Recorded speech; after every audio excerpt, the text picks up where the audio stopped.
آج ہم سیکھیں گے سچائی کا پھل کتنا میٹھا ہوتا ہے۔ یہ کہانی ہے ایک چھوٹے سے لڑکے کی جس کا نام علی ہے۔ علی اسکول جا رہا تھا۔ اس کے بیگ میں بہت سارے بکس اور پینس تھے۔ جب وہ کلاس روم میں گیا، ایک پین گر کر ٹوٹ گیا۔ علی بہت گھبرا گیا کیونکہ اسے پتا تھا کہ یہ غلطی اس کی ہے۔ علی نے سوچا سچ بولنا چاہیے۔ وہ اپنے ٹیچر کے پاس گیا اور پولائٹلی کہا، ٹیچر، میں نے پین توڑ دیا، مجھے معاف کر دیجیے۔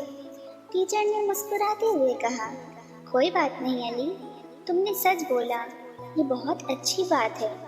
کلاس میٹس نے بھی علی کی تعریف کی اور خوشی کا اظہار کیا۔ علی کا دل خوش ہو گیا۔ دوستوں، سچ بولنا اور آنیسٹی رکھنا اللہ کو بہت پسند ہے۔ سچائی ہمیشہ انسان کو عزت اور خوشی دلاتی ہے۔ اور آپ بھی علی کی طرح دعا کریں، یا اللہ مجھے ہمیشہ سچ بولنے کی توفیق دے۔ دوستوں، یہ تھی ہماری چھوٹی کہانی سچائی کے بارے میں۔ اگر آپ کو یہ کہانی پسند آئے تو لائک کریں اور سبسکرائب کرنا نہ بھولیں۔ اللہ حافظ۔